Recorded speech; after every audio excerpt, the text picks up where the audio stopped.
Hello 10th class student. अभी recent में ही आपके बोर्ड एग्ज़ाम स्टार्ट होने वाले हैं, तो सबसे पहले हमारी तरफ से आप सभी स्टूडेंट्स को best of luck. Best of luck for what? Best of luck for your future.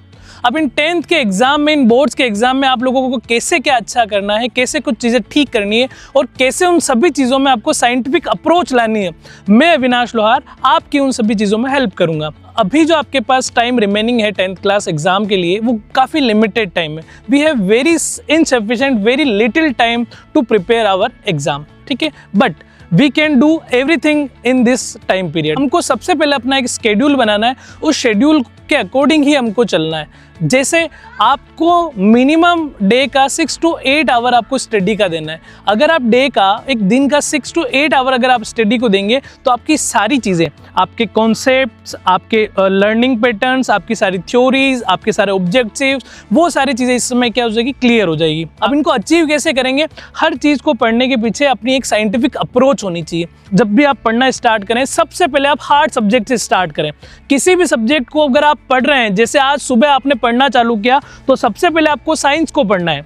Science subject को आप पढ़ें, 1 घंटा 1.5 घंटा आपको जितना उसको देना है उतना टाइम दे। उसके बाद you have to give 10 minutes of break, 10 minute का आपको ब्रेक देना है। उसके बाद कोई ईजी सब्जेक्ट, फिर वापस कोई हार्ड सब्जेक्ट, फिर कोई इजी सब्जेक्ट। तो ये जो hard subject, easy subject, hard subject और इजी सब्जेक्ट का ये जो कॉन्सेप्ट होगा, ये आपका एक साइंटिफिक अप्रोच बनाएगा। और इससे क्या होगा, आपकी सारी जो कॉन्सेप्ट्स है, हार्ड सब्जेक्ट के भी कॉन्सेप्ट, इजी सब्जेक्ट के कॉन्सेप्ट, ये सारे इजीली क्या हो जाएंगे, क्लियर हो जाएंगे। एक्चुअली इनर मोटिवेशन जो होता है हमेशा लाइफ में, वो सबसे इंपॉर्टेंट थिंग होती है एक स्टूडेंट के लिए। अगर अपने पास इनर मोटिवेशन है, तो हम हमारी लाइफ में सारी चीज़ें अचीव कर सकते हैं। आपके लिए मोटिवेशन हो सकता है आपके फादर, आपके मदर, आपकी फैमिली, आपका स्कूल।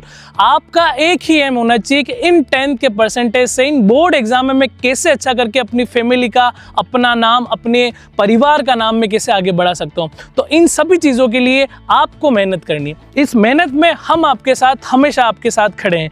कुछ चीज़ें हैं जो मैं आपके साथ और शेयर करना चाहूँगा। सबसे पहले आपको खुद को पता करना चाहिए कि आप किस टाइप के इंसान हैं। 2 टाइप के पर्सन्स होते हैं, एक तो होते हैं नाइट पर्सन, एक होते हैं मॉर्निंग पर्सन। रात को लेट तक जग सकता है, वो बच्चे अलग स्टडी कर सकते हैं, वो रात को लेट नाइट 12-1 बजे तक स्टडी करें। जो बच्चा अर्ली मॉर्निंग, अर्ली बर्ड जिनको अपन कहते हैं, जो बच्चा अर्ली बर्ड होते हैं, वो अर्ली मॉर्निंग उठ के सुबह 4 बजे, सुबह 5 बजे, सुबह 6 बजे तक उठ के आराम से स्टडी कर सकते हैं। साथ ही में you should give you proper rest. आपको पूरे दिन में इवन 7 आवर्स आपको मिनिमम आपको स्लीप लेनी ही लेनी है। आपको 7 घंटे की नींद मिनिमम आपको लेनी है। एक्चुअली क्या होता है, जैसे जैसे अपनी नींद कंप्लीट होती है, अपना बॉडी रिलैक्स होती है, और जितनी बॉडी रिलैक्स होगी उतना ही अपना माइंड जो होगा वो रिलैक्स होगा। रेगुलर जब भी आप पढ़ाई करें, उसके बीच बीच में थोड़े छोटे छोटे शॉर्ट इंटरवल आपको लेने हैं, ठीक है। शॉर्ट इंटरवल का मीन्स ये है कि आपको 10 मिनट का ब्रेक लेना है। उस 10 मिनट के अंदर आपको कोई और सब्जेक्ट पढ़ लेनी है, या फिर बाहर एक राउंड काट के आ जाना है, घर का छत पे जाके आ जाना है, मार्केट घूम के आ जाना है।